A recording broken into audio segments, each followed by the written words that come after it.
ॐ जननीं शारदां देवीं रामकृष्णं जगद्गुरुं पादपद्मे तयोश्रित्वा प्रणमामि मुहुर्मुहुः। नमः श्रीयतिराजाय विवेकानन्दसूरये सच्चित्सुखस्वरूपाय स्वामिने तापहारिणे।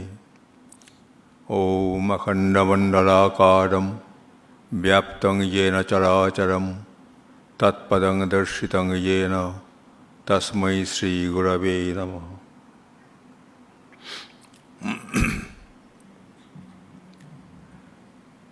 पूज्यपाद श्रीमत्स्वामी বীরেশ্বরানন্দজি মহারাজের শ্রীচরণে ভক্তিপূর্ণ প্রণাম নিবেদন করি। প্রথমে তার একটু স্মৃতিচারণ করব, যদিও সেটি খুব ভয়ে ভয়ে করতে হবে, কারণ মহারাজের পরিষ্কার নির্দেশ ছিল, তিনি বহু জায়গাতে বলেছেন এবং চিঠিও লিখেছেন, বলছেন কাউকে তার নিজের গুরুর মহিমা কীর্তন করতে কখনো প্রশ্রয় দিও না। গুরুর মহিমা কীর্তন তার নিজের জন্যই থাকুক। আমাদের গুরুবাদের একটা বিশেষ মর্যাদা আছে।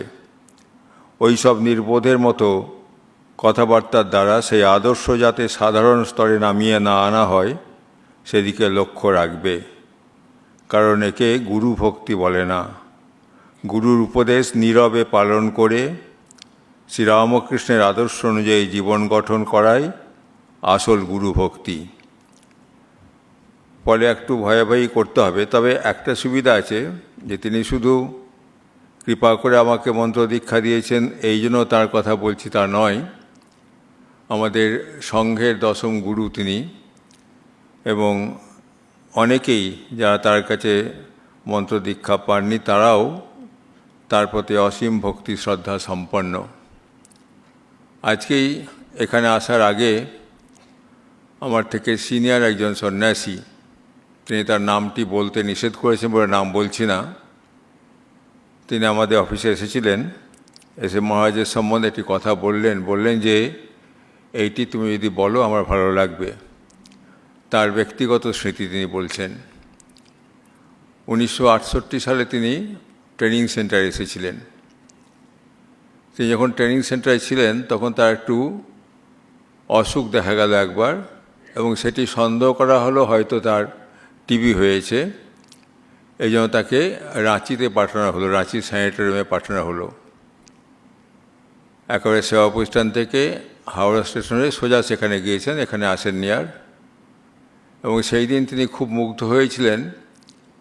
ট্রেনিং সেন্টারের তৎকালীন প্রিন্সিপাল মহারাজ পূজ্যপাদ স্বামী বোধাত্মানজি মহারাজ এবং পূজ্যপাদ স্বামী ভূতেশানজি মহারাজ, তিনি তখন রামকৃষ্ণ মঠ এবং রামকৃষ্ণ মিশনের সহ সম্পাদক, তারা দুজনে হাওড়া স্টেশনে গিয়েছেন তার সঙ্গে দেখা করার জন্য।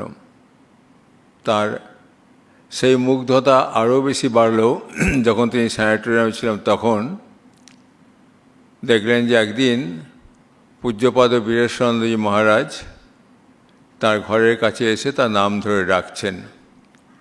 আসলে মহারাজ তখন স্যানিটোরিয়ামে গিয়েছিলেন দীক্ষার জন্য। দীক্ষা হয়ে যাওয়ার পর একদিন তিনি তার সেখানকার প্রধান যিনি বেদান্তানন্দজি মহারাজ তাকে এবং তার সঙ্গে থাকতেন তার সচিব পূজনীয় স্বামী প্রমেয়ানন্দজি মহারাজকে সঙ্গে নিয়ে তাকে দেখতে গেছেন। তার নাম ধরে ডাকায় তিনি ঘর থেকে বেরিয়ে এলেন। বেরিয়ে আসার পর মহারাজ তার সঙ্গে একটু কথাবার্তা বললেন এবং তার জন্য কিছু ফল মিষ্টি নিয়ে গিয়েছিলেন। তার সেবক হরলাল মহারাজকে বলেছেন সেগুলো নিয়ে যাওয়ার জন্য। তো মহারাজ যখন সেখানে গিয়েছেন তিনি মুগ্ধ হয়েছেন এই জন্য যে মহারাজ তাকে বললেন তার মন খারাপ দেখে যে মন খারাপ করো না। তিনি বললেন মন খারাপ হয়েছে কারণ একটাই, কারণ ট্রেনিং সেন্টারে এসেছিলাম, সেই ট্রেনিংটি আমার শেষ হবে না। মহারাজ বললেন না, চিন্তা কোনো কারণ নাই, তুমি আবার ট্রেনিং সেন্টারে যাবে। তিনি সুস্থ হওয়ার পর ট্রেনিং সেন্টারে এসেছেন, যথাকালে তার সন্ন্যাস হয়েছে, সবই হয়েছে। কিন্তু ওই যে মহারাজ সেখানে গিয়েছেন এবং যখনই খবর পেয়েছেন যে সেখানে আছেন এই ব্রহ্মচারী, তাকে দেখার জন্য নিজে গিয়েছেন, এটি দেখে তিনি খুব মুগ্ধ হয়েছেন। তিনি তো নবীন ব্রহ্মচারী সংঘে যিনি প্রধান তিনি তার কাছে যাচ্ছেন তাকে দেখতে, এটি তাকে খুব মুগ্ধ করেছে, তার এই হৃদয়বত্তা দেখে এবং সঙ্ঘের প্রতি ভালোবাসা দেখে। যদিও সে নূতন ব্রহ্মচারী, তবু সে তো সঙ্ঘের একটি অঙ্গ, খুব ছোট অঙ্গ হলেও তার প্রতি ভালোবাসা দেখে তিনি মুগ্ধ হয়েছিলেন। তাই তার বলা এই স্মৃতি কথা দিয়ে আমরা আলোচনা আরম্ভ করছি। 1965 সালে বিদ্যা মন্দিরে পড়তে এসেছিলাম। তখন প্রথম পূজনীয় মহারাজের নাম শুনেছিলাম। সে শোনার পরিপ্রেক্ষিতটা একটু অন্যরকম। সেই সময়ে 1965 সালের আগস্ট মাস নাগাদ ভারত পাকিস্তান যুদ্ধ আরম্ভ হয়েছিল, এবং সেই ভারত পাকিস্তান যুদ্ধের সময় নিয়ম ছিল যে কোনো আলো যেন ঘর থেকে বাইরে না বেরোয়। রাত্রিবেলায় আলোগুলো এমনভাবে জেলে রাখা হতো, ঘরে যে বাল্ব ছিল, তখন তো টিউবলাইট চালু হয়নি, ঘরে বাল্ব ছিল আমাদের, সেই বাল্বগুলোর উপরে একটা ভালো করে ঢাকনা দিয়ে শুদ্ধ চোঙার মতো করে ওই আলোটি টেবিলে মাত্র পড়বে, বাইরে যাবে না, এভাবে ব্যবস্থা করা হয়েছিল। আর কম্পাউন্ড আলো কোনোটা জ্বালা হতো না, এরকম নির্দেশ ছিল, কারণ এতে হয়তো তারা বম্বিংয়ের সুবিধা হয়ে যাবে তাদের, এই জন্য সেই সুবিধাটুকু বন্ধ করার জন্য করা হয়েছিল। একদিন দেখি তখন বিদ্যা মন্দিরে যিনি ভাইস প্রিন্সিপাল ছিলেন, তিনি আবার হোস্টেলের চিফ ওয়ার্ডেন ছিলেন, এবং বস্তুপক্ষে সেই সময়ে বিদ্যা মন্দিরের প্রিন্সিপাল মহারাজ তেজস্বানন্দজি মহারাজের শরীর খুব ভালো ছিল না বলে সব বিদ্যা মন্দিরের দেখাশোনা সেই সময় ভাইস প্রিন্সিপাল স্বামী গোকুলানন্দজি মহারাজ করছিলেন। গোকুলানন্দজি মহারাজের চেহারাটা খুব সমীহ করার মতো চেহারা ছিল। তিনি দেখে তিনি সন্ধ্যাবেলায় খুব ছোটাছুটি করছেন, কোথাও কোনো আলো জ্বলছে কিনা, কোথাও কোনো আলো বাইরে আসছে কিনা দেখছেন, এবং খুব যেন চিন্তার সঙ্গে বলছেন যে দেখো কোথাও আলো বেরিয়ে আসছে কিনা, আবার মঠ থেকে যদি প্রভু মাস দেখতে পান তিনি আমাদের কালকে ধরবেন। তখন আমার মনে হলো যে প্রভু মাস নিশ্চয়ই খুব একজন বেশ বিশালকায় লোক হবেন, কারণ গোকুলানন্দ এরকম বিশালকায় লোক, তিনি ভয় পাচ্ছেন মানে নিশ্চয়ই একজন হবেন। তখন তাকে দেখিনি, শুনেছিলাম মাত্র। কিছুকাল পরে তার দর্শনের সুযোগ হয়ে গেল, সেটা হচ্ছে 1966 সালে সরস্বতী পুজোর সময়। মহারাজের কথা শুনলাম 65 সালে, দর্শন করছি 66 সালে জানুয়ারি মাসে সম্ভবত। সেই বছর সারদাপীঠে ঠিক হয়েছিল যতগুলি প্রতিষ্ঠান আছে সবগুলি প্রতিষ্ঠান মিলে একসঙ্গে সরস্বতী পুজো করবে, এবং পুজো হবে তত্ত্ব মন্দিরে। আগে প্রত্যেকটি প্রতিষ্ঠানে পৃথক পৃথক পুজো হতো, বিদ্যা মন্দির আলাদা, শিল্প মন্দির আলাদা, শিক্ষণ মন্দির আলাদা, প্রত্যেকটি জায়গাতে আলাদা আলাদা পুজো হতো। সেবার কি ঠিক করা হলো, এটা সেন্ট্রালাইজড পুজো হবে, এবং সেই পুজোর নিমন্ত্রণ চিঠি দেওয়ার জন্য 3টি প্রতিষ্ঠান থেকে 3 জনকে ঠিক করা হয়েছিল। সৌভাগ্যবশত বিদ্যা মন্দিরের প্রতিনিধি আমি ছিলাম, আর শিল্প মন্দিরে একজন ছিলেন, শিক্ষণ মন্দিরে একজন ছিলেন। আমরা 3 জন এসেছি নিমন্ত্রণ চিঠি দিতে। তৎকালীন জেনারেল সেক্রেটারি মহারাজ, সাধারণ সম্পাদক মহারাজ, পূজনীয় স্বামী বীরেশ্বরানন্দজি মহারাজের ঘরে গেছি তখন। সেই প্রথম তার সঙ্গে সাক্ষাৎ হচ্ছে। যখন দেখলাম যেরকম ভেবেছিলাম চেহারাটা সেরকম নয়, খুব ছোটোখাটো একটি চেহারা। মনে হলো বাবা এই চেহারার লোক কি এরকম ভয় পাচ্ছে লোকেরা, তাহলে না জানি কি আছে। খুব ভয়ে ভয়ে যখন তার কাছে কার্ড দিচ্ছি, তিনি কার্ডটা হাতে নিয়েই বললেন, তোমরা তো বেশ চালাক দেখছি। অন্যবার প্রত্যেকবার সরস্বতী পুজোর সময় সারদাপীঠে গিয়ে আমরা 6টি করে প্যাকেট পেতাম, 6 জায়গার থেকে, বিদ্যা মন্দির একটা, শিল্প মন্দির একটা, শিক্ষণ মন্দির একটা, জনশিক্ষা মন্দির ইত্যাদি করে 6টি প্যাকেট পেতাম। এবার তো একটা প্যাকেট দিয়ে শেষ করে দেবো, তোমরা বেশ বুদ্ধিমান লোক তোমরা, এসব বলছেন, যেন মনে হচ্ছে উনি খুব ভালো খাইয়ে প্যাকেটগুলো পেলে খুব খুশি হন। কিন্তু আমরা একটু আগেই শুনলাম যে তিনি খুব স্বল্পাহারী ছিলেন, এবং তা খাওয়া যারা দেখেছেন, সেই সময়ে সুযোগ পেয়েছেন দেখা, তারা দেখেছেন একটা চামচ করে সামান্য একটু তুলে তুলে সব জিনিসটা খেতেন। এত কম খেয়ে এটা মানুষ বাঁচতে পারে সেটা না দেখলে বোঝা যায় না। সেই তাকে প্রথম দর্শন। এর পরের দর্শন দীক্ষার আগে 1966 সালে তিনি যখন প্রেসিডেন্ট হলেন, দীক্ষা দেবেন, তার এই যুবকদের প্রতি খুব টান ছিল বরাবরই। তিনি ঠিক করলেন যে বৃদ্ধদের নয়, যুবকদের মধ্য থেকে কয়েকজনকে তিনি দীক্ষা দেবেন। তাই দায়িত্ব পড়ল বিদ্যা মন্দির এবং বেলঘরিয়া স্টুডেন্টস হোমের উপরে। বিদ্যা মন্দিরের 4 জনকে ঠিক করা হলো, আর বেলঘরিয়া স্টুডেন্টস হোম থেকে 4 জন ছাত্র। এই 8 জন ছাত্র আমরা প্রথম ব্যাচে ছিলাম। আমাদের মধ্যে আমরা 4 জনের মধ্যে একজন আমাদের সঙ্গে পড়তে পড়তে জয়েন করেছেন তখন তিনি ব্রহ্মচারী হয়েছেন। আমরা 3 জন ছাত্র তখন পড়ছি, এই 4 জন আর বেলঘরিয়ার 4 জন, আমাদের একসঙ্গে 8 জনকে নিয়ে মহারাজ পুরনো মন্দিরে বসলেন। পুরনো মন্দিরে বসে মহারাজ কি করতে হবে না হবে সাধন পদ্ধতি, উপাসনা পদ্ধতি বলে দিলেন আমাদেরকে। বলে দেওয়ার পরে বললেন তোমরা বাইরে বসে একটু যা বললাম চিন্তা করো, আমি একে একে তোমাদের ডেকে নেব এবং তারপর যা হওয়ার হবে। তিনি ডেকে নিলেন একে একে আমাদেরকে এবং প্রত্যেকে পৃথক পৃথকভাবে মন্ত্র পড়লেন। ফলে আমরা জানি না আমার বন্ধু কি মন্ত্র পেয়েছে, আমরা জানতাম না, জানার কোনো সুযোগ ছিল না।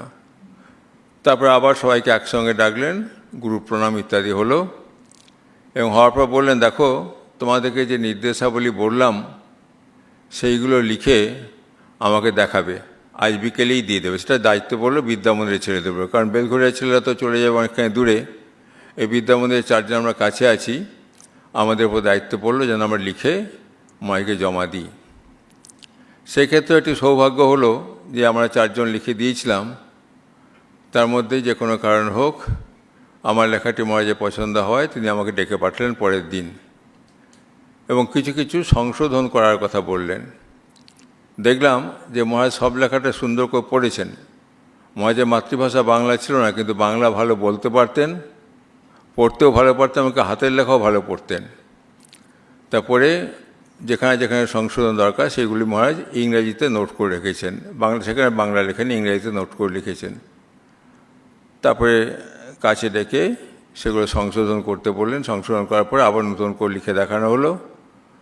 মহারাজ বলেন ঠিক আছে এবার তুমি এটাকে স্টেন্সিলে লিখে দাও। সেই যুগে ছিল ডুপ্লিকেটিং পেপারে, ওই স্টেন্সিল কাগজে লিখে ডুপ্লিকেটিং পেপারে সে ছাপিয়ে নেওয়া হতো, মেশিনে ঘুরিয়ে ঘুরিয়ে ছাপা করে বেরিয়ে আসতো, আমার হাতের লেখাটি চেপে বেরিয়ে আসতো। তা মহারাজ বলেন সেটা লিখে দাও। সে লিখিয়ে দিলাম, লিখে দেওয়ার পর ছাপানো হলো এবং তারপরে যখনই দরকার হয়েছে ওগুলো তো একসঙ্গে 200-250 ছাপানো হলো, আবার শেষ হয়ে গেলে এরকম লিখতে হতো। ওই স্টেন্সিলের বট ওই রকম কাল থাকতো, সেরকম চেপে চেপে বেরোনো হতো।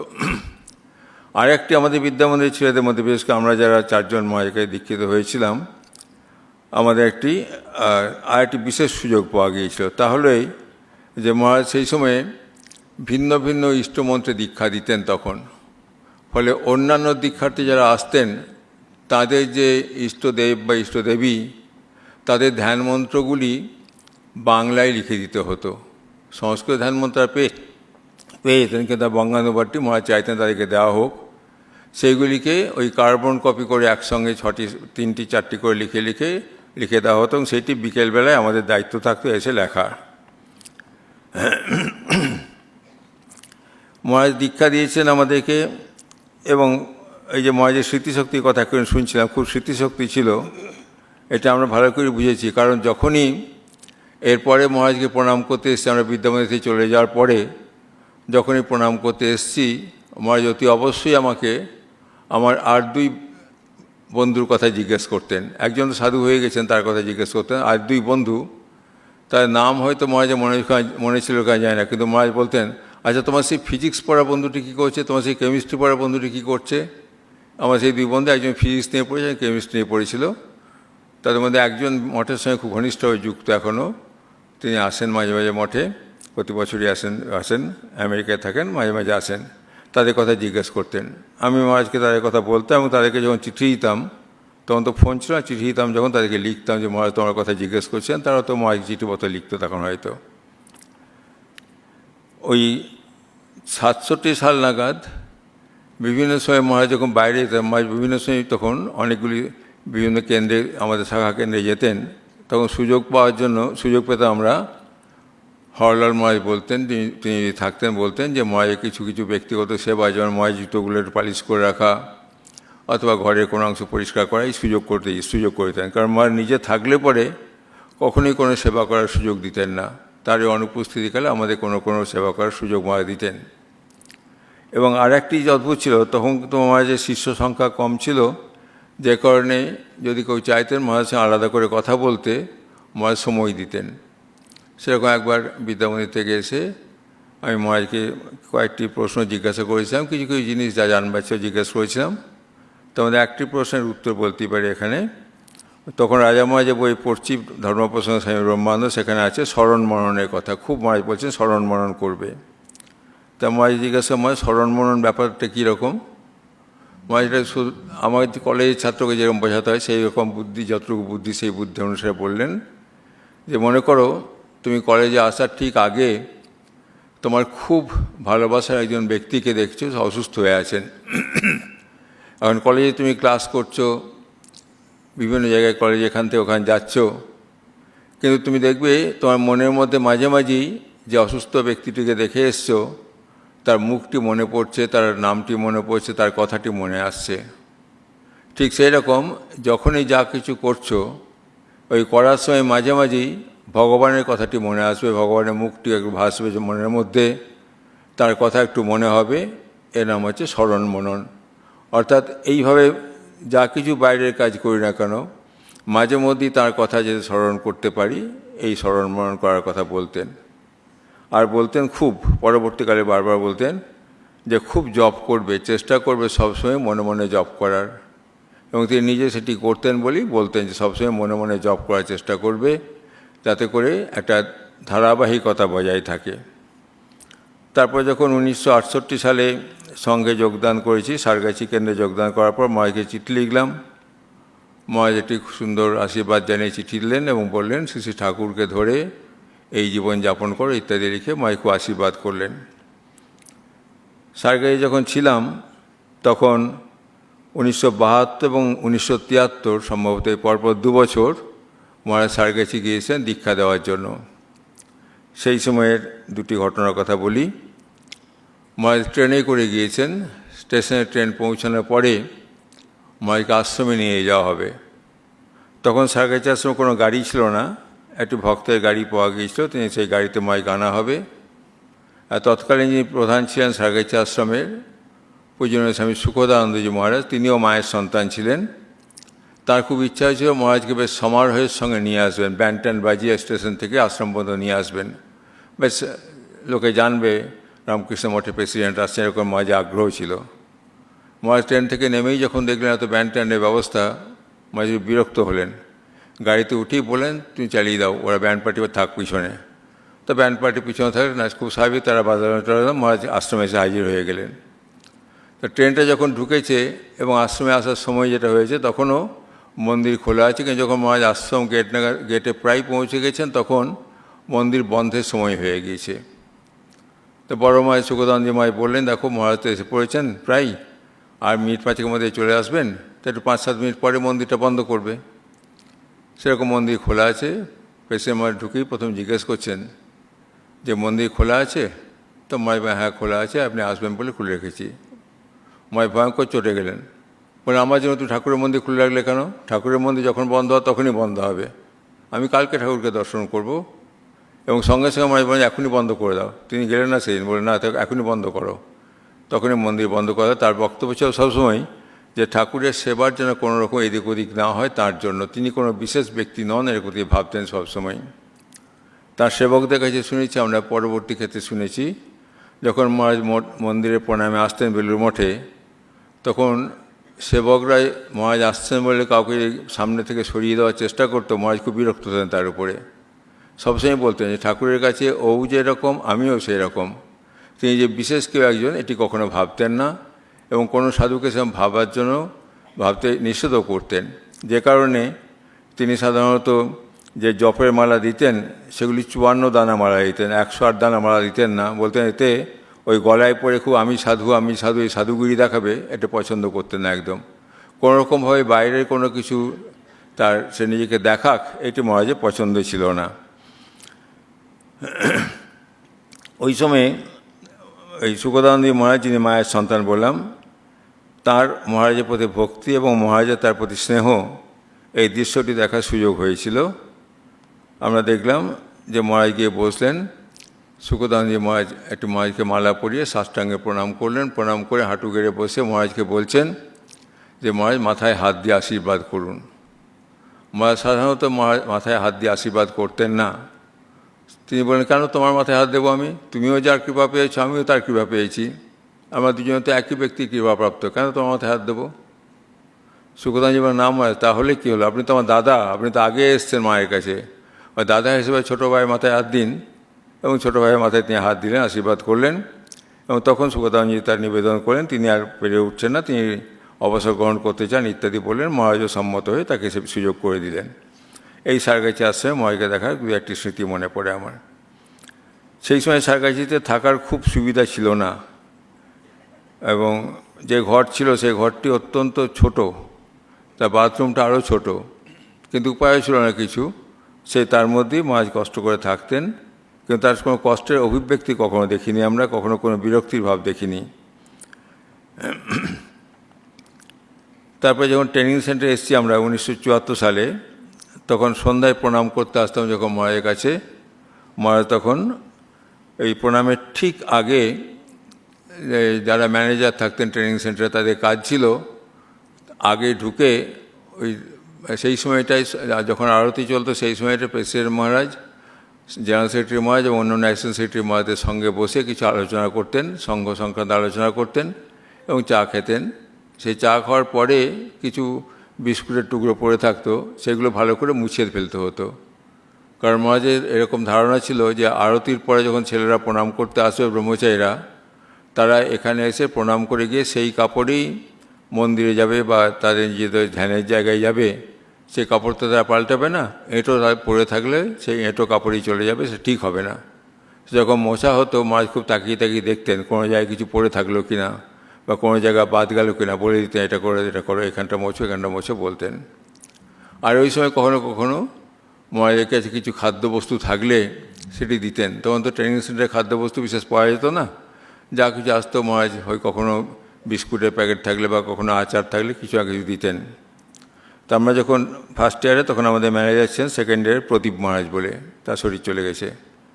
সেই প্রদীপ মহারাজকে একদিন বলেছেন যে কিছু আচার দেবেন যেন ব্রহ্মচারীদের দেওয়া হয়। তো একদিন গেছি, প্রদীপ মহারাজ যাওয়ার আগেই গিয়ে আগে সব পরিষ্কার পরিচ্ছন্ন করেছেন। মহারাজ আমাদেরকে জিজ্ঞেস করছেন, আচার খেয়েছো তো? আমরা না মহারাজ খাইনি তো।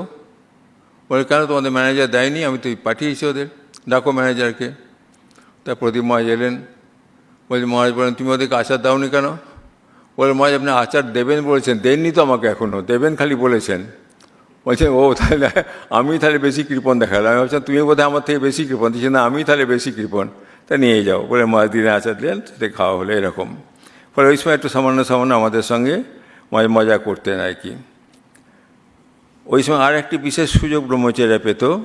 প্রত্যেকটি ব্রহ্মচারী 2 বছরে, ফার্স্ট ইয়ারে একবার, সেকেন্ড ইয়ারে একবার, পৃথকভাবে মহারাজের কাছে বসে তার নিজেদের সমস্যার কথা বলতে পারতো। মহারাজ সময় দিতেন, প্রত্যেক আলাদা করে সময় দিতেন। এছাড়াও যখন একটা দলবদ্ধ হয়ে ব্রহ্মচারী কোনো প্রশ্ন থাকলে তারাও সেখানে মহারাজের সঙ্গে মিট করে মহারাজের সঙ্গে কিছু কিছু তার সমস্যার কথা বলতো, মহারাজ উত্তর দিতেন।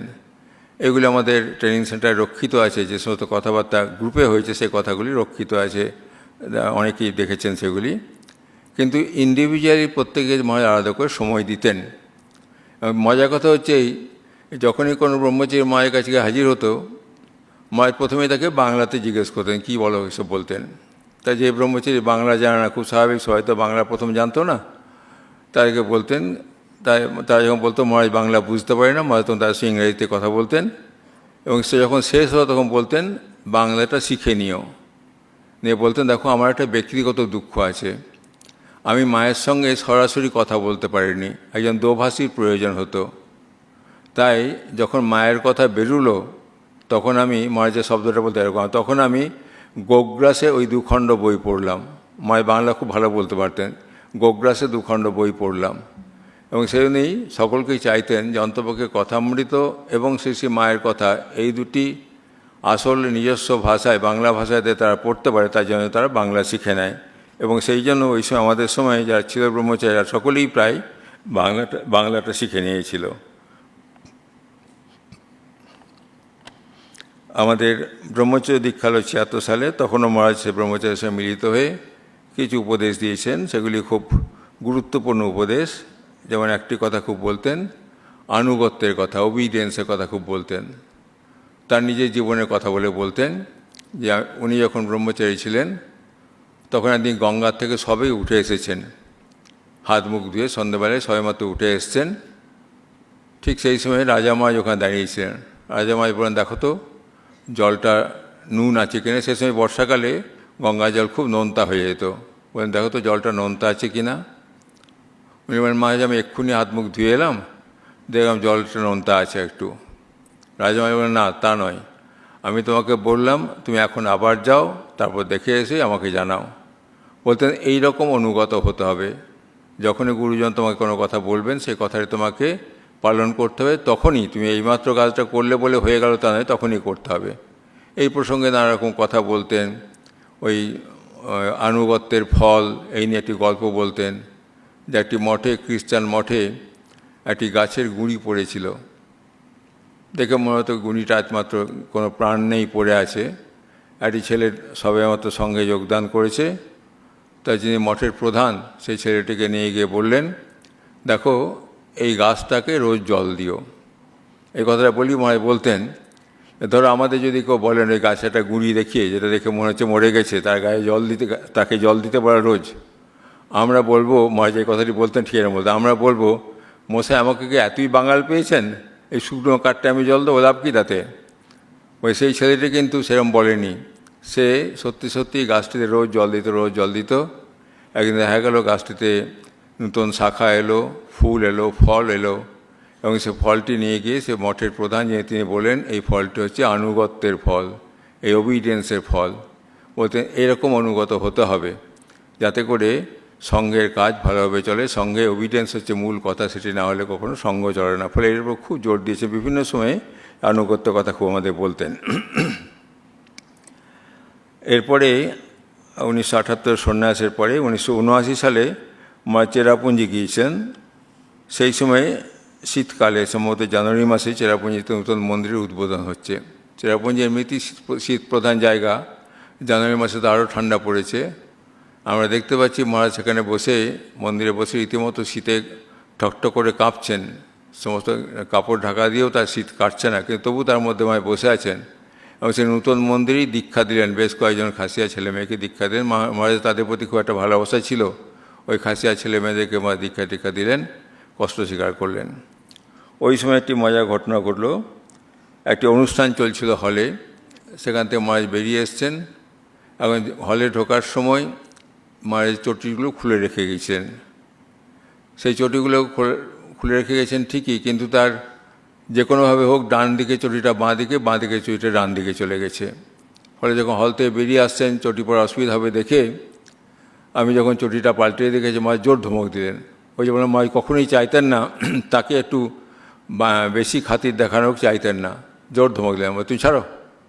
তারপর দেখি নিজের জুতোটা পরতে পারছেন কি, কারণ তো মহারাজ চোখে একটু কম দেখতেন, তখন আমরা শুনলাম একটু আগেই। সেই সময়ে অসুবিধা হচ্ছে দেখে যখন তারপর ওটা পরিয়ে দিলাম, মহারাজ পড়লেন, কিছু বললেন না। কিন্তু ওই যে সেবা করতে গেলে লোকের সামনে সেবা করাটা একদমই পছন্দ করতেন না, এবং নিজে আলাদা করে সেবা নিতে চাইতেন না। যতক্ষণ না প্রয়োজন হচ্ছে সেবা নিতে চাইতেন না। এটি মহারাজের স্বভাব ছিল বিশেষ একটা। যুবকদের প্রতি মহারাজ একটা বিশেষ টান ছিল। ওই স্বামীজি বলেছেন যে যুবকদের উপরে আমার বিশেষ ভরসা, তারা এই সমস্ত ভারতবর্ষের পুনর্জাগরণের, নবজাগরণের কাজ তারাই করবে, এই সমস্ত স্বামীজি বলেছেন। সেই কথাগুলি মহারাজে খুব হৃদয়ে গেঁথেছিল, এবং সেই জন্যই যুবকদের নিয়ে তিনি খুব চিন্তাভাবনা করতেন। 1980 সালে যখন মহাসম্মেলন হলো, দ্বিতীয় মহাসম্মেলন হলো রামকৃষ্ণ মঠ, রামকৃষ্ণ মিশনের, তখন মহারাজ প্রত্যেকটি সাধুকে বললেন যে তোমরা এবারে নিজে নিজে কেন্দ্রে গিয়ে যুবকদের নিয়ে সম্মেলন করো। তারপর সেই সমস্ত যুবকদের সম্মিলিত করে আমরা বেলুড় মঠে একটা কেন্দ্রীয়ভাবে যুব সম্মেলন করব।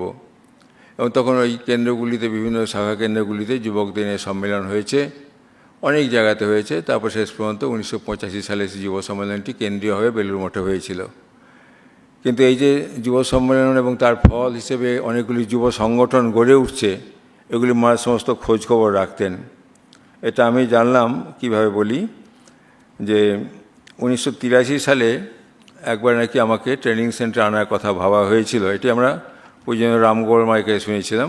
উনি বলছিলেন যে একবার 83 সালে আমাকে সারগাছি থেকে এখানে আনার কথা হয়েছিল, কিন্তু তখন কিছু কিছু যুব সংগঠন সারগাছি অঞ্চলে গড়ে উঠছিল, এবং সেগুলি মূলত দেখাশোনার দায়িত্ব আমার ছিল বলে মা জানতে পেরে বলেছিলেন যে না, ওকে এখন এনো না, ওখান থেকে কাজটি ব্যাহত হয়ে যাবে। এই যুব সম্প্রদায়ের প্রতি মহারাজের টান বরাবরই ছিল, এবং এদের জন্য বিশেষ করে মহারাজ চিন্তাভাবনা করে ওই একটি বই আমার ভারত অমর ভারত নামে বইটি ওটি লিখিয়েছিলেন, এবং আরও আগে একটি ভারতের পুনর্গঠন সম্বন্ধে কিছু স্বামীজির কথার সংকলন নিয়ে একটি বই করিয়েছিলেন, যাতে যুবকেরা ঠিকভাবে অনুপ্রাণিত হয়ে দেশের এবং দাসের কাজ করতে পারে। এই যেহেতু কিছু মহারাজের স্মৃতি মনে আছে, এবং এইগুলি বলে মহারাজের কাছে আমরা মহারাজের চরণে প্রণাম জানিয়ে আজকে আলোচনার বিষয়ে আসি। আজকে আলোচনার বিষয় আধ্যাত্মিক সাধনা। এটিও মূলত মহারাজের এই যে বই এই যুগে ধর্ম কেন, এই বইটির মধ্যে দুটি লেখা আছে আধ্যাত্মিক সাধনার উপরে। একটি আধ্যাত্মিক সাধনার নাম, একটি নাম অধ্যাত্ম সাধনা। মূলত এই দুটিকে অবলম্বন করে এবং একটু লীলা প্রসঙ্গকে ধরে নিয়ে আমরা এটি আলোচনা করব। শ্রী শ্রী রামকৃষ্ণ লীলা প্রসঙ্গে স্বামী শারদানন্দজি মহারাজ সাধক জীবন যখন আলোচনা করেছেন, ঠাকুরের সাধক জীবন আলোচনা করেছেন, সেখানে এই সাধক সাধনা এই সম্বন্ধে আমাদের ধারণাগুলো পরিষ্কার করার জন্য কিছু কথা লিখেছেন। এটা আমরা একটু পড়ে নিলে সুবিধা হবে। মহারাজ লিখছেন, সাধনা সম্বন্ধে অনেক স্থলে জনসাধারণের একটা কিম্ভূত কিমাকার ধারণা দেখিতে পাওয়া যায়। উদ্দেশ্য বা গন্তব্যের প্রতি লক্ষ্য হারাইয়া তারা অনেক সময় কেবলমাত্র শারীরিক কঠোরতায়, দুষ্প্রাপ্য বস্তু সকলের সংযোগে, স্থান বিশেষে ক্রিয়া বিশেষের নিরর্থক অনুষ্ঠানে, শ্বাস প্রশ্বাস রোধে এবং এমনকি অসম্বদ্ধ মনের বিশদিশ চেষ্টা দিতেও সাধনার বিশিষ্ট পরিচয় পাইয়া থাকে। আবার এইরূপও দেখা যায় যে কুসংস্কার এবং কুঅভ্যাসে বিকৃত মনকে প্রকৃতিস্থ ও সহজ ভাবাপন্ন করিয়া আধ্যাত্মিক পথে চালিত করিতে মহাপুরুষগণ কখনো কখনো যে সকল ক্রিয়া বা উপায়ের উপদেশ করিয়াছেন, সেই সকলকেই সাধনা বলিয়া ধারণাপূর্বক সকলের পক্ষেই ওই সমূহের অনুষ্ঠান সমভাবে প্রয়োজন বলিয়া অনেক স্থলে প্রচারিত হইতেছে। বৈরাগ্যবান না হইয়া সংসারের ক্ষণস্থায়ী রূপরসাদি ভোগের জন্য সমভাবে লালায়িত থাকিয়া মন্ত্র বা ক্রিয়াবিশেষের সহায়ে জগৎকারণ ঈশ্বরকে মন্ত্রৌষধি বশীভূত সর্পের ন্যায় নিজ কর্তৃত্বাধীন করিতে পারা যায়, এরূপ ভ্রান্ত ধারণার বশবর্তী হইয়া অনেককে বৃথা চেষ্টায় কালক্ষেপ করিতে দেখিতে পাওয়া যাইতেছে। অতএব যুগ যুগান্তর ব্যাপী অধ্যবসায় চেষ্টার ফলে ভারতের ঋষি মহাপুরুষগণ সাধনা সম্বন্ধে যে সকল তত্ত্বে উপনীত হইয়াছিলেন, তাহার সংক্ষেপে আলোচনা এখানে বিষয় বিরুদ্ধ হইবে না। তাহলে সাধনা কি নয় আগে বলে নিলেন, এবারে সাধনা বলতে কি বোঝাচ্ছে তাই বলবেন। বলছেন, ঠাকুর বলিতেন, সর্বভূতে ব্রহ্মদর্শন বা ঈশ্বর দর্শন শেষকালের কথা। সাধনার চরম উন্নতিতেই উহা মানবের ভাগ্যে উপস্থিত হয়। হিন্দুর সর্বোচ্চ প্রামাণ্য শাস্ত্র বেদ উপনিষদ ওই কথাই বলিয়া থাকেন। শাস্ত্র বলেন, জগতে স্থূল সূক্ষ্ম চেতন অচেতন যাহা কিছু তুমি দেখিতে পাইতেছ, ইট কাঠ মাটি পাথর মানুষ পশু গাছপালা জীব জানোয়ার দেব উপদেব সকলই এক অদ্বয় ব্রহ্মবস্তু। ব্রহ্মবস্তুকেই তুমি নানা রূপে নানাভাবে দেখিতেছ, শুনিতেছ, স্পর্শ করিতেছ এবং ঘ্রাণ নিতেছ। তাহাকে লইয়া তোমার সকল প্রকার দৈনন্দিন ব্যবহার আজীবন নিষ্পন্ন হইলেও তুমি তা বুঝিতে না পারিয়া ভাবিতেছ ভিন্ন ভিন্ন বস্তু ও ব্যক্তির সহিত তুমি ঐরূপ করিতেছ। সাধনার লক্ষ্য হচ্ছে এই যে ভিন্ন ভিন্ন বস্তু দেখছি, সেই ভিন্ন ভিন্ন বস্তুর মধ্যে এক ব্রহ্মকে, এক আত্মাকে, এক ঈশ্বরকে দর্শন করা হচ্ছে সাধনার মূল কথা। এইটিও মহারাজ বলছেন। সাধনা বলতে কি বোঝায় বলতে গিয়ে বলছেন, জগৎ সম্বন্ধে আমাদিকে ধারণা ও অনুভবাদি বহুকাল সঞ্চিত অভ্যাসের ফলে বর্তমান আকার ধারণ করিয়াছে। বর্তমান আকার মানে এই জগৎটা আমাদের কাছে পৃথক পৃথক বস্তু দিয়ে গঠিত, প্রত্যেকটি আলাদা আমার থেকে এবং প্রত্যেকটি বস্তু একে অন্যের থেকে পৃথক, এইরকম ধারণা হয়েছে। এবং ধারণা হয়েছে জগতে বস্তুগুলি ভোগ করার জন্যই আমার জন্ম হয়েছে। এই রূপ রস গন্ধ শব্দ স্পর্শ যা কিছু দেখছি এইগুলি ভোগ করে আমার জীবনের লক্ষ্য, এরকম ভাবনা আমাদের দীর্ঘকাল ধরে করে করে আমাদের অভ্যাস হয়ে গিয়েছে। বলছে অভ্যাসের ফলে বর্তমান আকার ধারণ করিয়াছে এবং তৎসম্বন্ধে যথার্থ জ্ঞানে উপনীত হইতে হইলে আমাদিগকে এখন নাম রূপ দেশ কাল মন বুদ্ধি প্রভৃতি জগৎ অন্তর্গত সকল বিষয়ের অতীত পদার্থের সহিত পরিচিত হইতে হইবে। ওই পরিচয় পাইবার চেষ্টাকেই বেদ প্রমুখ শাস্ত্র সাধন বলিয়া নির্দেশ করিয়াছেন এবং ওই চেষ্টা জ্ঞাত বা অজ্ঞাতসারে যে স্ত্রী বা পুরুষে বিদ্যমান তাহারাই ভারতে সাধক নামে অভিহিত হইয়া থাকেন। তাই সাধনা বোঝাচ্ছে এই সমস্ত দেশকালের ঊর্ধ্বে জগতের অতীত যে সত্তা, সেই সত্তাকে জানার চেষ্টার নাম হচ্ছে সাধনা এবং যা যা চেষ্টা করছেন তাদেরকে সাধক বলা হচ্ছে। আসলে এরকম ভাবনাটা কখন আসে? যখন আমাদের অন্তরটা এই দাসত্ব করতে করতে ধরতে গেলে আমাদের অন্তর বিক্ষুব্ধ হয়ে ওঠে, তখনই মানুষ সাধনা আধ্যাত্মিক সাধনার পথে আসে। আমরা যে গানটি শুনলাম তার একেবারে শেষ চরণটি এরকম ছিল, খুলে দাও দ্বার ভব কারাগার মিশে যাক প্রাণ শ্রীপদে তোমার। এই যে ভব কারাগারে বাস করছি, এই জগৎটা সংসারটা যেন কারাগার। কারাগারে কয়েদির যেমন কোনো স্বাধীনতা থাকে না, আমাদের সেরকম স্বাধীনতা নাই। মনে করছি স্বাধীন, কিন্তু খুব ভালো করে যদি তলিয়ে দেখি খুঁটিয়ে দেখি দেখব স্বাধীন আমরা মোটেই নয়। সেটা একটি গানে ভারী সুন্দরভাবে ব্যক্ত করেছেন প্রেমিক মহারাজের গান। সেখানে বলছেন, প্রপঞ্চ জগতে পরিজন ভূতে লঙ্ঘায়া দিছে যাতনা, খেতে শুতে যেতে ফেরাস তাদের মতে স্বাধীনতা প্রেমিক পেলে না। যখন অন্তরে বোধটা আসে যে এই জগতে যখন আছি আমাদের পরিজন যারা একটি ভূত, পরিজনের মধ্যে আমার প্রধান পরিজন আমার দেহ, আমার মন, আমার প্রধান পরিজন, আমার সবথেকে বেশি কাছের, তারা আমার মানে আমি তার থেকে পৃথক বস্তু। সে আমার পরিজন আমাকে কীরকম নাচাচ্ছে। ভারী সুন্দর লিখছেন অশোকানন্দজি মহারাজ এক জায়গাতে, যেই বিকেলে 4টে বাজলো পেটের মধ্যে একটা অদ্ভুত রকমের সেন্সেশন হলো, মন বলে উঠলো চা চাই চা, এবং যখনই বললো চা চাই তখন সে ছুটলো চা খেতে। মনের দাস, সে মনকে বলতে পারছে না, শরীরকে বলতে পারছে না তোমাকে দেবো না আমি এটা। মহারাজ এই প্রসঙ্গে আলোচনা করতে গিয়ে বলছেন যে আসলে উপবাস করার উদ্দেশ্য হচ্ছে এই, শরীরকে বুঝিয়ে দেওয়া, মনকে বুঝিয়ে দেওয়া যে তুমি যা চাইবে তা আমি করতে দেব না। তুমি উপবাস করছো মানে তোমায় এখন খেতে চাইলে আমি তোমাকে খেতে দেব না। এই যে দেহ মনের উপর একটা অধিকার নিয়ে আসার চেষ্টা, এটা হচ্ছে উপবাসের লক্ষ্য। উপবাসের অন্য কোনো লক্ষ্য নেই। তা আমরা যখন বুঝতে পারি ভালো করে যে আমরা এরকম আমাদের দেহ মনের দাস হয়ে গিয়েছি, সেই দাসত্ব থেকে মুক্তির জন্য চেষ্টা করতে থাকি। সেই চেষ্টার নামই হচ্ছে সাধনা। এখন এই বদ্ধ হয়েছি এই ভাবটি যখন আসে তখন খুব ব্যাকুল হয়ে মানুষ ছোটে গুরুর সন্ধানে, কারণ সে তো বদ্ধ হয়ে আছে, কি করে মুক্তি পাবো?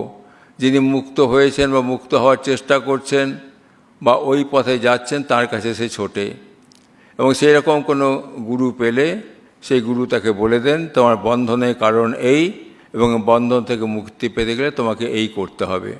বস্তুপক্ষে যারাই দীক্ষা নেন তারা জানুন আর নাই জানুন, এই জন্যই তারা দীক্ষা নেন। এই জগতের যে ভবকারাগারে তারা বদ্ধ হয়ে আছেন, এই ভবকারাগার থেকে মুক্ত হয়ে জন্মমৃত্যু চক্র থেকে বেরিয়ে যাওয়ার জন্যই তারা কিন্তু দীক্ষা নেন, গুরুর কাছে আসেন। গুরু তাকে মন্ত্র দীক্ষা দেন এবং বলেন সেই মন্ত্র জপ করতে করতে ধীরে ধীরে তিনি সে মুক্তির দিকে এগিয়ে যাবেন। তাহলে দেখা যাচ্ছে গুরুর কাছে যাওয়ার পেছনে কারণ হচ্ছে শিষ্য বুঝতে পারছে আমি বদ্ধ হয়ে গিয়েছি, এবং সে বদ্ধ হয়ে গিয়ে শিষ্য গুরুকে কয়েকটি প্রশ্ন জানা করছেন। বিবেক চূড়ামণিতে ভারী সুন্দর বলছেন শঙ্করাচার্য, শিষ্য গিয়ে গুরুকে প্রণাম করে খুব শ্রদ্ধার সঙ্গে বলছেন, কয়েকটি প্রশ্ন করছেন। কো নাম বন্ধ কথমেশ আগত কথং প্রতিষ্ঠাস্য কথং বিমোক্ষ কো আসো অনাত্মা পরমঃ ক আত্মা তয়োর বিবেক কথমেতদ উচ্চতাম। গুরুকে বলছেন যে এই বন্ধনটা কি, কোথার থেকে এলো, এই সমস্ত জিজ্ঞাসা করছেন। গুরু তাকে বলছেন এই বন্ধনের কারণ হচ্ছে তার অজ্ঞান, সে অজ্ঞানকে নাশ করতে হবে। বলে অজ্ঞান নাশ করার জন্য কী করতে হবে? তার জন্য শাস্ত্র কিছু নির্দেশ দিচ্ছেন। বলছেন দেখো, অজ্ঞান নাশ করার জন্য প্রথমে তোমাকে বুঝে নিতে হবে এই জগৎটা কিন্তু নিত্য নয়, কারণ তোমার মন জগতে এখন আকৃষ্ট হয়ে আছে এত বেশি, এই জগৎ থেকে তুমি নিজেকে সরিয়ে আনতে পারছো না। জগৎটা নিত্য নয়, এটা তোমাকে বুঝতে হবে। ঠাকুর কথামৃতে বলছেন তোমরা তো দেখলে অনেক, কত লোক এলো, কত লোক গেল, কত লোকের সঙ্গে সম্পর্ক সবাই চলে গেল। দেখতে পাচ্ছি মৃত্যু হচ্ছে, আমাদের পরিচিত লোকেরা সব মরে যাচ্ছে, তবু আমি বুঝতে পারছি যে আমার মৃত্যু আসবে। এইটি সবথেকে মহা আশ্চর্য ব্যাপার। এই আশ্চর্য ব্যাপারটি মনের মধ্যেই আনতে হবে। এই জগতে যা দেখছি তা অনিত্য, জগৎটা নিতান্ত অনিত্য, এবং একমাত্র নিত্য বস্তু হচ্ছেন ভগবান, তাকে আমার দরকার। এই প্রসঙ্গে মহারাজ বলছেন যে ঠাকুর বলতেন যে ওটাই জানতাম যদি জগৎটা সত্যি, তাহলে কামারপুকুরকে আমি সোনা দিয়ে মুড়ে দিতাম। সত্যি করে ঠাকুরের সে ক্ষমতা ছিল তখন, কিন্তু বলছেন দেখেছি জগৎটা অনিত্য, তাই কামারপুকুরকে সোনা দিয়ে মোড়ার কোনো প্রশ্নই আসে না। মহারাজ আরেকটি কথা বলতেন, এই আমাদের যার কথা আলোচনা করছি পূজনীয় বীরেশ্বরজি মহারাজ, একটি রূপ এবং সনাতনের কথা বলতেন। শ্রী চৈতন্যের দুই শিষ্য রূপ এবং সনাতন। রূপ গোস্বামী আগে চলে এসছেন, সনাতন গোস্বামী তখনও তার নবাবের দরবারে কাজ করছেন, দেওয়ান হিসেবে কাজ করছেন। তখন রূপ গোস্বামী সনাতন গোস্বামীর মধ্যে বৈরাগ্য জাগানোর জন্য একটি কাগজে কয়েকটি কয়েকটি অক্ষর লিখে দিলেন। অক্ষরগুলি এরকম: জ রি র লা ই রং ন য়। এই কথাগুলি লিখে একটি কাগজে লিখে এক ব্রাহ্মণকে দিয়ে পাঠিয়ে দিলেন। তার কারণ হচ্ছেই যেহেতু তুমি সরাসরি এমন কিছু লেখেন যে তুমি জগৎ সংসার ছেড়ে চলে এসো, সে নবাব তার উপর কুপিত হবেন এবং সনাতন গোস্বামীকে তো আসতে দেবেনই না, উপরন্তু নানারকমভাবে তাকে আটকে রেখে দেবেন। সেজন্য তাকে এই সাংকেতিক ভাষায় লিখলেন। এই সাংকেতিক ভাষাটির ব্যাখ্যা তুরানন্দজি মহারাজের পত্রাবলিতে আছে। তুরানন্দজি বলছেন সাংকেতিক ভাষাটি এরকম: জ রিতে বলছেন যদুপতে হে কগতা মথুরাপুরী, যে শ্রীকৃষ্ণ চলে গেছেন, তার মথুরাপুরী কোথায় গেল? নাই এখন আর। সাক্ষাৎ ভগবান যেখানে বাস করেছেন, লীলা করেছেন, সেটি নাই, সেই মথুরাপুরী চলে গেছে। রঘুপতে কগতা উত্তর কৌশলা, রামচন্দ্র সাক্ষাৎ ভগবান অবতীর্ণ হয়েছেন, তার সেই যে উত্তর কৌশল রাজ্য, সেটিও ধ্বংস হয়ে গেছে। ই রং বলছেন ইতি বিচিন্ত্য কুরু সমনস্থিরম, এইটি ভেবে নিয়ে মনকে স্থির করো। ন ইয়তে ন সৎ ইদম জগৎ ইতি অবধারয়, জগৎটা সত্যি নয়, এইটি মনে মনে ভালো করে বুঝে নাও এবং জগৎটাকে ত্যাগ করো তুমি। তা এইটি হচ্ছে নিত্য অনিত্য বস্তু সম্বন্ধে আমাদের একটি ধারণা আনার প্রথম প্রয়োজন। যদি এই ধারণা না আসে, তাই জগতের ভোগ সুখের প্রতি আমাদের দৃষ্টি কখনো যাবে না। সে নিত্য অনিত্য বস্তু বিবেক একটি প্রথম সাধন তার বলা হয়। দ্বিতীয় সাধন বলা হয় যে ইহজগতে এবং পরজগতে, এই জগতে কোনো ভোগ সুখ আমার প্রয়োজন নেই, এবং পরজগতে মৃত্যুর পরও স্বর্গাদি ভোগে আমার কোনো প্রয়োজন নেই, কারণ স্বর্গাদিও অনিত্য। ওই গীতাতে ভগবান বলছেন ক্ষীণে পুণ্যে মর্তলোকং বিশন্তি, যেই পুণ্য শেষ হয়ে যাবে তখন স্বর্গ থেকে চলে আসতে হবে। অতএব স্বর্গেও আমার প্রয়োজন নেই, এই জগতেও কোনো ভোগ সুখের প্রয়োজন নেই, এরকম একটি বৈরাগ্য তার মনের মধ্যে জাগাতে হবে। যা কিছু করছেন সাধন ভজনের সঙ্গে সঙ্গে এই ভাবগুলি মনের মধ্যে আনতে হবে। এছাড়াও যারা জ্ঞানযোগ নিয়ে সাধনা করেন, তারা তো ওই সমাধি সৎ সম্পত্তি অর্জন করেন, কিন্তু মুমুক্ষুত্ব মুক্তির ইচ্ছা, এইটি যে কোনো সাধক, তিনি জ্ঞানপথের পথিকই হন, ভক্তিপথের পথিকই হন, বা তিনি কর্মযোগের সাধকই হন, বা রাজযোগের সাধকই হন, তার মধ্যে মুমুক্ষুত্ব প্রথম দরকার। মুমুক্ষুত্ব মানে মুক্তির ইচ্ছা। আমি বদ্ধ হয়েছি, এই বদ্ধ থেকে আমার মুক্ত হতে হবে, সেই মুক্তির ইচ্ছা তার প্রথম দরকার। সেই মুক্তির ইচ্ছা নিয়ে তাকে সাধন আরম্ভ করতে হবে, এবং সেই সাধনটি তাকে করতে হবে দীর্ঘকাল ধরে, নিরন্তর সাধন করতে হবে, এবং সঙ্গে সঙ্গে খুব ভালোবেসে সাধন করতে হবে। তা নাহলে কিন্তু হবে না। দীর্ঘকাল নিরন্তর এবং ভালোবেসে সাধনা করতে হবে। মহারাজ একটি উদাহরণ দিয়ে বলতেন, এই যুগে ধর্মকান বইটির মধ্যে আছে, উদাহরণ দিয়ে বলতেন যে একটা লোহার পাত মনে করা যাক দীর্ঘদিন ধরে গুটানো আছে। তোমার একদিন ইচ্ছা হলো লোহার পাতটাকে সোজা করে রাখবে। তো একবার তুমি লোকজন দিয়ে ধরে লোহার পাতটাকে সোজা করে ছেড়ে দিলে, দেখে সেই লোহার পাতটা কিন্তু যেমন গুটিয়েছে গুটিয়েই থেকে যাবে। তুমি যদি সত্যিই সোজা করতে চাও, তাকে ভালো করে সোজা করার পরে তাকে চারিদিক থেকে চাপ দিয়ে রাখতে হবে। বেশ কিছুদিন চাপ দিয়ে ফেলে রাখলে পরে ধীরে ধীরে সোজা হয়ে যাবে। আমাদের মন সেরকম ওই গুটিয়ে আছে, বিষয়ের দিকে তাকিয়ে আছে, সেখান থেকে তাকে তুলে আনতে গেলে, তুলে আনার পর একবার তুলে এনে ছেড়ে দিলে আবার সেখানে বিষয়েই চলে যাবে। তাকে চাপ দিয়ে রাখতে হবে। সেই চাপটি হচ্ছে বিচারের চাপটি হচ্ছে ভগবানের নামের চাপ দিয়ে তাকে রাখতে হবে। এই জন্যেই এইটি খুব প্রয়োজনীয় একটি কাজ। আর একটি কথা মনে রাখার কথা বলতেন, এই আধ্যাত্মিক সাধনার প্রসঙ্গে মনে বলছেন যে একটি জাপানি ছেলের কথা বলতেন। একটি জাপানের একটি গ্রামের ছেলে, তাকে তার মালিক একদিন বলল যে শহরে গিয়ে এই জিনিসগুলো কিনে আনবে, তাই কিছু টাকাও দিল। সেই ছেলেটি শহরে চলে গেল, জীবনের প্রথম সে শহরে গিয়েছে। শহরের চাকচিক্য দেখে সে ভুলেই গেছে কী জন্য এসছে। সারাদিন ঘুরে টুরে নানা রকম দেখে শুনে সন্ধ্যাবেলা যখন বাড়ি ফিরে গেল, জিজ্ঞাসা করলো, মালিক জিজ্ঞাসা কী হলো, জিনিসগুলো কই? বলে এই যা, ওইগুলো তো কেনা হয়নি, ভুলে গেছি আমি। বলছে এরকম সাধনা করতে গিয়ে কিছু কিছু অদ্ভুত আমাদের অলৌকিক কিছু দৃষ্টি, অলৌকিক কিছু শ্রবণ ক্ষমতা চলে আসতে পারে।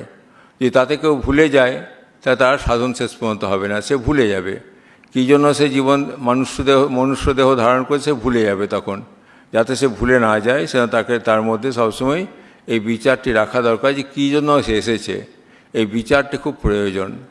এই যুগে শ্রীরামকৃষ্ণের ভাষায়, এই যুগে ভক্তিযোগী উপযুক্ত সাধন। অধিকাংশ সাধকের পক্ষে ভক্তিযোগী অনুসরণীয়, কারণ জ্ঞানযোগ বা কর্মযোগ বা রাজযোগ করার মতো শারীরিক মানসিক বল সম্পন্ন মানুষের সংখ্যা কম। ভক্তিযোগ হচ্ছে যুগধর্ম, ঠাকুর বলছেন। এবং এই জন্য তিনি এই আধ্যাত্মিক সাধনার জন্য কয়েকটি কথামাত্র বলেছেন। সেইগুলি নিত্য অনুশীলন করলে পরেই আধ্যাত্মিক সাধনার শেষ পর্যায়ে সে পৌঁছাতে পারে। ঠাকুর বললেন প্রথমত সর্বদা ঈশ্বরের নাম গুণগান করবে।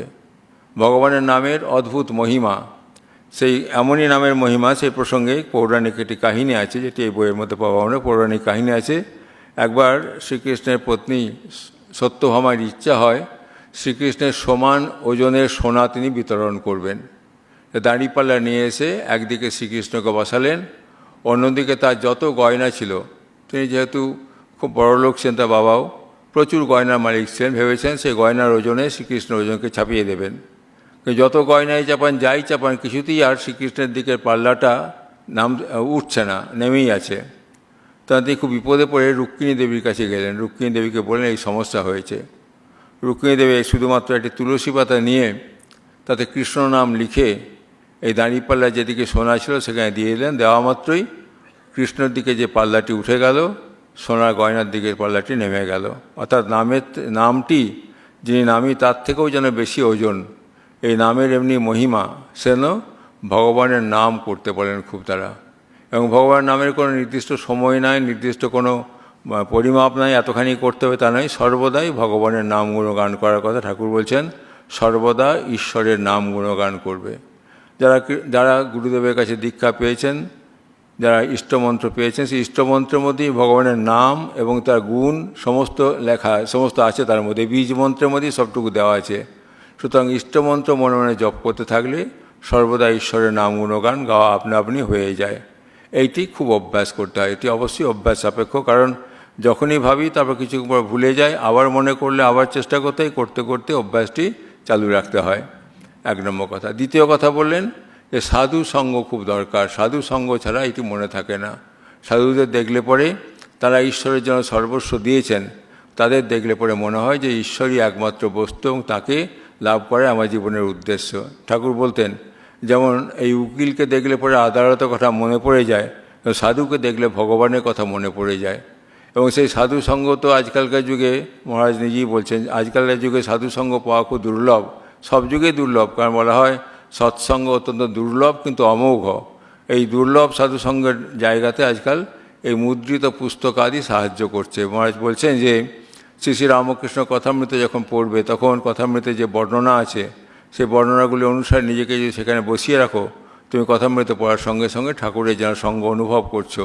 এভাবে ভালো ভালো গ্রন্থ, সদ্গ্রন্থ পাঠ করলে পরেও সাধুসঙ্গের কাজ তাতে হয়ে যায়। ঠাকুর আর একটি কথা বলতেন, 3 নম্বর সাধনের কথা বলতেন মাঝে মাঝে নির্জনে বাস করবে। এখন নির্জনে বাস করার জন্য তো সংসার থেকে চলে যেতে হবে। একটি সুযোগ ইদানিংকালে পাওয়া যায়। এখন বহু জায়গাতে ঠাকুরের মন্দির হয়েছে, নানা আশ্রম হয়েছে। সেই সব আশ্রমে ঠাকুরের মন্দিরে গিয়ে যদি চুপচাপ কিছুক্ষণ বসে থাকা যায়, দিনের মধ্যে 1 ঘন্টা 2 ঘন্টা 3 ঘন্টা কাল, অথবা কিছুটা সময় বাড়ির থেকে সরে এসে মন্দিরে বসে নির্জন বাসের সুযোগ পাওয়া যায়। যদি কেউ মনে করেন সেরকম করতে পারেন, এটি প্রয়োজন খুব। নাহলে দিনরাত এই মানুষের সঙ্গে থাকলে পরে, আত্মীয় পরিজনের সঙ্গে থাকলে পরে তারা যে অনিত্য, তারা যে সত্যি করে আমার সঙ্গে আসেনি, আমার সঙ্গে যাবে না, এটি মনে থাকে না, তাদেরকে খুব আপন বলে মনে হয়। সেজন্য এই মাঝে মাঝে নির্জন বাসের প্রয়োজনীয়তা আছে।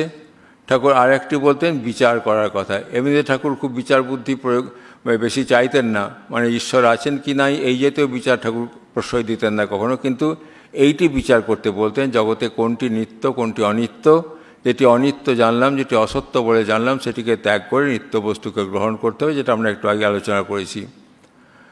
আর একটি সাধন ইদানিংকার ঠাকুর বলেছেন, তা হলো এই যে ভগবানকে সর্বত্র দেখার চেষ্টা করা। শিবজ্ঞানের জীবসেবার কথা যে বলেছেন, জীবসেবা মানে এমন নয় যে বাইরে গিয়ে রিলিফ করতে হবে, তা নয়, বাড়িতে যারা আছেন তাদের সঙ্গেই শিবজ্ঞান করে করা যায়। ঠাকুর নিজেই বলছেন যে সংসারে পিতামাতাকে ঈশ্বর ঈশ্বরই জানবে, সন্তানকে গোপাল রূপে দেখবে, ভগবানই ভিন্ন ভিন্ন রূপ ধরে এসেছেন। একটি পূজনীয় বীরেশ্বরজি মহারাজ আমাদের বলতেন যে যখন তুমি সকালবেলায় চোখ বন্ধ করে ঈশ্বরকে তোমার হৃদয়ের মধ্যে দর্শন করছো, তারপর যখন জপ ধ্যান করে বেরিয়ে এলে, বাইরে আসা পরকে ঈশ্বর তখন নেই। যে ঈশ্বর তোমার হৃদয়ের মধ্যে বাস করছেন, সেই ঈশ্বরই তো সকলের হৃদয়ের মধ্যে বাস করছেন। সকলের মধ্যে সেই ঈশ্বরকে দেখার চেষ্টা করো। এই সর্বত্র ঈশ্বরকে দেখার চেষ্টা করা, ভগবানের সান্নিধ্যে বাস করার চেষ্টা করা, এটি করতে হবে। এবং সেবা কার্য করলে পরে এইটি তাড়াতাড়ি হয়ে যায়, কারণ সেবা কার্য করার সময় অহং বুদ্ধির নাশ না হলে কখনো সেবা ঠিকমতো হয় না। আর অহং বুদ্ধি হচ্ছে প্রধান বাধা, যেটি আমার যে আসল স্বরূপটিকে বুঝতে দেয় না। ভগবানের কৃপা অহং বুদ্ধির জন্যে আমাদের কাছে এসে পৌঁছায় না। অতএব অহং বুদ্ধি ত্যাগ করার জন্য, নাশ করার জন্য সেবার একটি প্রয়োজন আছে। এই রকমভাবে যদি কেউ আধ্যাত্মিক জীবন যাপন করতে থাকেন, তাহলে ভগবানের কৃপাতেই একদিন তিনি সমস্ত বিষয় বাসনা থেকে মুক্ত হয়ে ভগবানের কৃপাতে তাকে ও লাভ করে, তাকে ভিতরে হৃদয়ের ভিতরে অনুভব করে এবং সর্বত্র তাকে দেখে তিনি তার জীবনকে ধন্য করতে পারবেন। যখন এরকম অবস্থা হয়ে যাবে, তখন তার সেই বিবেক চরণের আরেকটি শ্লোক দিয়ে শেষ করি, তখন তার মনে হবে কগতম কেন বা নীতম কুত্র লীনমিদং জগৎ অধুনৈব মায়া দৃষ্টং নাস্তি কিং মহৎ অদ্ভুতম। তাহলে বক্তব্য হচ্ছে এরকম যে কোথায় গেল, কোথায় বা লীন হয়ে গেল এই জগৎ, যাতে আমি একটু আগেই দেখছিলাম, এখনই আমি দেখছিলাম, কোথায় গেল, সেটি নাই হয়ে গেল। কি অদ্ভুত ব্যাপার! এই যে বন্ধন বলছি আমরা, সেই বন্ধন থেকে মুক্ত হয়ে তখন তিনি জগৎটাকে ব্রহ্মময় দেখেন। ওই রাজাময় লেখা, ব্রহ্মাণ্ডময় লেখা একটি বই আছে, শ্রীরামকৃষ্ণের উপদেশ, তার মধ্যে একটি অদ্ভুত শ্লোক আছে। বলছে একটি লোক কিছু খাদ্য, সাধু একজন, তিনি কিছু আহার্য বস্তু পেয়েছেন। সে আহার্য বস্তুগুলি নিয়ে তিনি একটি কুকুরের উপর বসে কখন নিজে খাচ্ছেন, কখন তাকে খাওয়াচ্ছেন। তাই দেখে লোকেরা সবাই হাসছে। সে হাসি দেখে সাধু বলছেন, বিষ্ণু পরিস্থিত বিষ্ণু বিষ্ণু খাদতি বিষ্ণবে কথং হাসসি রে বিষ্ণু সর্বং বিষ্ণুময়ং জগৎ। বলে বিষ্ণুর উপরে বসে বিষ্ণু খাচ্ছেন, কুকুরটা বিষ্ণু, যিনি খাচ্ছেন তিনি বিষ্ণু, বিষ্ণু খাদতি বিষ্ণুকেই খাচ্ছে তিনি, অর্থাৎ খাদ্যবস্তুটি বিষ্ণু, এবং কুকুরকে যখন খাওয়াচ্ছে সেটিও, সেই কুকুরটিও বিষ্ণু। সুতরাং হে বিষ্ণু, তুমি যে দর্শক বিষ্ণু, তুমি কেন হাসছ? এই জগৎটা বিষ্ণুময়, সর্বং বিষ্ণুময়ং জগৎ। যিনি বিষ্ণুর উপাসক তিনি দেখেন সর্বং বিষ্ণুময়ং জগৎ, যিনি ব্রহ্ম উপাসক তিনি দেখেন সর্বং ব্রহ্মময়ং জগৎ। তার ইষ্ট দেবতাই সব কিছু হয়ে রয়েছেন, তার ইষ্ট দেবতাই সমস্ত জীবরূপ ধারণ করেছে। এই বোধ যখন হয়ে গেল, তখন তার জাগতিক যে বন্ধন, সমস্ত বন্ধন খুলে গেল, এবং তখন সে খুব আনন্দে, মহা আনন্দে তার দিন কাটেন। কালীর ভক্ত, জীবনমুক্ত, নিত্য আনন্দময় সে হয়ে যায়। এই অবস্থায় পৌঁছানোর জন্য আমাদের যাবতীয় সাধন ভজন, আমাদের যাবতীয় জপ ধ্যান, সব উদ্দেশ্য হচ্ছে এইটি। মার কাছে প্রার্থনা করি, যে প্রার্থনা দিয়ে আমাদের গানটি শেষ হলো, খুলে দাও দ্বার ভব কারাগার, মিশে যাক প্রাণ শ্রীপদে তোমার। সকলকে আমার আন্তরিক ধন্যবাদ, শ্রদ্ধা, নমস্কার জানাই।